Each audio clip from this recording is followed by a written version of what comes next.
आज हम चर्चा करेंगे इतिहास से संबंधित कुछ महत्वपूर्ण तथ्यों के बारे में, जो कि आपके उत्तर माध्यमिक शिक्षा परिषद में भी पूछा जाता है। अब सबसे पहले हम जान लेते हैं वेदों की संख्या कितनी है। वेदों की संख्या कितनी है? 4 है। ऋग्वेद, यजुर्वेद, सामवेद और अथर्ववेद। पहला क्या है? ऋग्वेद, दूसरा यजुर्वेद, तीसरा है सामवेद और चौथा है अथर्ववेद। जिसमें ऋग्वेद क्या है? आपका सबसे पुराना वेद माना जाता है। क्या है? ऋग्वेद को हम सबसे पुराना वेद मानते हैं।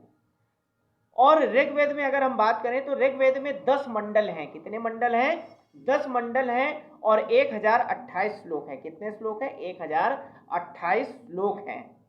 और अगर हम यजुर्वेद की बात करते हैं तो यजुर्वेद में क्या बताया गया है आपको? यजुर्वेद में आपका 2 भाग बांटे गए हैं। पहला कृष्ण यजुर्वेद और दूसरा शुक्ल यजुर्वेद बांटा गया है। सामवेद की बात करते हैं तो सामवेद का अर्थ होता है गान। क्या होता है? गान। और अथर्ववेद की अगर हम बात करें तो अथर्ववेद का मतलब है पवित्र जादू। क्या हो जाएगा? पवित्र जादू। इसमें विवाह, प्रणय गीत, अंधविश्वासों आदि का वर्णन किया गया। अगर आपसे कभी पूछ ले कि किस वेद में अंधविश्वास के बारे में वर्णन है तो अथर्ववेद में। श्लोकों का वर्णन किस में है? ऋग्वेद में है। और इसी प्रकार आपका सामवेद, गान हो गए। तो ये 4 क्या थे? आपके महत्वपूर्ण वेद मैंने बता दिए। अब कभी कभी इतिहास में पूछ लिया जाता है महाजनपदों के बारे में। महाजनपद कौन कौन से थे? तो इनके बारे में सबसे पहले आप जान लीजिए अंग।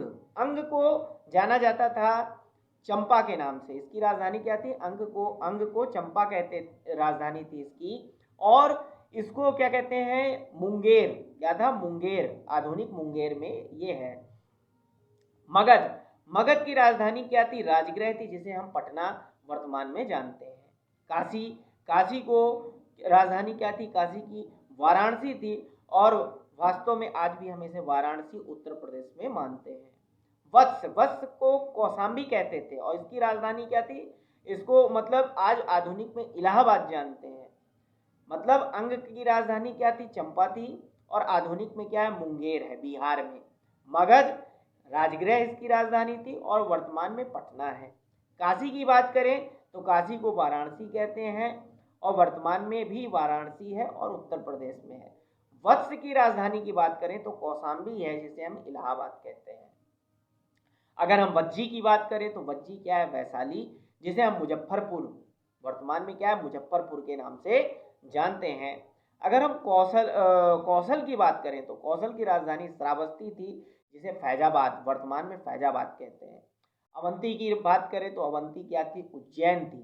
ठीक है, इसी को माहिष्मती के नाम से भी जानते हैं और मालवा मध्य प्रदेश में है। मल्ल। मल्ल की बात करें तो कुशीवती थी। क्या थी? कुशीवती। देवरिया वर्तमान में उत्तर प्रदेश इसकी राजधानी है। उत्तर प्रदेश में मतलब जाना जाता है। अगर हम बात करें अहित्रच्छ तो फर्रुखाबाद क्या थी? क्या थी? अहिछत्र। ये फर्रुखाबाद वर्तमान में उत्तर प्रदेश में है। अगर हम बात करते हैं आपका मल्ल की तो मल्ल क्या था? कुशावती था, देवरिया। पांचाल की बात करें तो इसकी राजधानी क्या थी? अहिवत्र, फर्रुखाबाद, उत्तर प्रदेश। चेदी की बात करते हैं तो सोथीवती क्या थी? इसकी राजधानी थी। चेदी की क्या थी? सोथीवती, जिसे बुंदेलखंड के नाम से जानते हैं। कुरु की बात करें तो कुरु की राजधानी इंद्रप्रस्थ थी, जिसे आधुनिक तौर पे आज हम क्या कहते हैं? दिल्ली, मेरठ या हरियाणा के नाम से जानते हैं। मत्स्य की बात करें तो विराटनगर क्या थी? यहाँ की राजधानी थी। और जयपुर और राजस्थान वर्तमान में इसे हम जानते हैं। कंबोज की बात करते हैं तो कंबोज में हाटक आता है। हाटक राजौरी। सूरसेन की बात करें तो सूरसेन क्या है? मथुरा। और मथुरा उत्तर प्रदेश में वर्तमान में भी है। अस्मक की बात करें तो अस्मक की राजधानी पोटली थी, जिसे गोदावरी नदी का क्षेत्र माना जाता है। गांधार की बात करते हैं तो गांधार तक्षशिला थी, जो रावलपिंडी वर्तमान में पाकिस्तान में। तो ये 8 महाजनपद थे। कौन कौन से? अंग, मगध, काशी, वत्स, वज्जी, कौशल, अवंती, मल्ल, पांचाल, चेदी, कुरु, मत्स्य, कंबोज, सूरसेन, अस्मक, गांधार।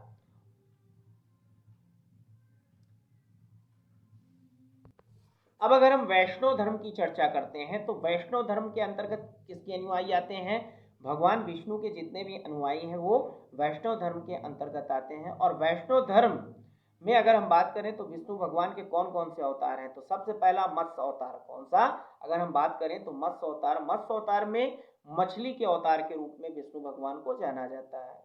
फिर अगर हम चर्चा करें तो आपका बराह अवतार हो जाएगा। बराह अवतार में क्या होता है, आपका विष्णु भगवान को जंगली सुअर का जो रूप होता है उसके रूप में जाना जाता है, फिर या बराह अवतार के रूप में जाना जाता है। फिर अगर हम चर्चा करते हैं कच्छप अवतार के रूप में, तो इसमें कछुआ के रूप में जाना जाता है। और फिर इसके बाद अगर हम बात करते हैं आपका नरसिंह अवतार के रूप में, तो आधा शरीर क्या था, सिंह का था, आधा मनुष्य का शरीर के रूप में जाना जाता है। फिर इसके बाद अगर हम चर्चा करते हैं आपका, तो त्रेता युग में भगवान राम आए थे, इन्हें भी विष्णु भगवान का रूप जाना जाता है। परशुराम जी की बात करें तो परशुराम जी भी इनका ही अवतार था, विष्णु जी का। और फिर अगर हम बात करते हैं आपका द्वापर युग में, तो द्वापर युग में कृष्ण जो है क्या थे, इन्हीं के रूप थे, किनके, विष्णु जी के। और फिर अगर हम चर्चा करते हैं तो वामन अवतार, जिसमें ब्राह्मण रूप में क्या थे, ये अवतार माने जाते हैं। फिर इसके बाद ये है, और जो अंतिम इनका अवतार माना जाता है वो कल्कि अवतार माना जाता है, जो कि कलयुग में होगा, अभी हुआ नहीं है। दूसरा जो आपका धर्म था वो शैव धर्म। शैव धर्म के अंतर्गत शिव जी के अनुयायियों को रखा गया है, अर्थात जो क्या थे, शिव जी के भक्त हैं, उन्हें शैव धर्म के अंतर्गत माना जाता है। शिव को हम पशुपति के नाम से भी जानते हैं। इसमें जो भी भूल चूक हो क्षमा करिएगा, अज्ञानी समझ करके। और मेरे वीडियो को ज़्यादा से ज़्यादा शेयर करिएगा, कमेंट करिएगा और चैनल को सब्सक्राइब करना मत भूलिएगा। धन्यवाद।